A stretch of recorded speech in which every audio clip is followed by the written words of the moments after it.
Guys, nandito na naman yung admin ng Tans Production, si Tans. Siguro kailan mo na ako, no? Karon, guys, nagbuhat ko og usa ka sugilanon mahitungod sa Amerikano, Hapon ug Pinoy. Siyempre, kabalo naman ta guys, ang Pinoy di magina magpalupig. Ang ilaang contest guys, padak-anay sila sa ilaang gabas. Siyempre, gabas man nga to ang topic, no? Karon kini nga sugilanon para ni sa OFW. Ako jud ni siyang unang-unag mayo, gibuhat gid ako ni siya. Tatang isip guys ba. Tapos karon gasugod ng ilaang contest. Ang una guys, gipangutana, gi-interview ang Amerikano. Pangutana siya guys.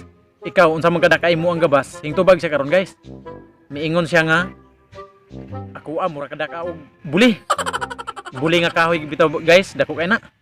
Tapos siyempre pakpak ang mga tao, pakpak kay say na ka murag buli dako kayo. Karon guys, ang kuan na po'y gipangutana hapon, pangutana siya. Imo adong unsa man kada ka?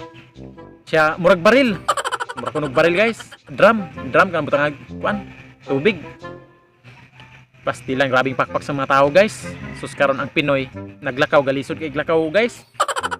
Karon gipangutana siya, unsa man ikaw dong moapil ka? Tubag siya guys. Oh, moapil ko kay ngano man?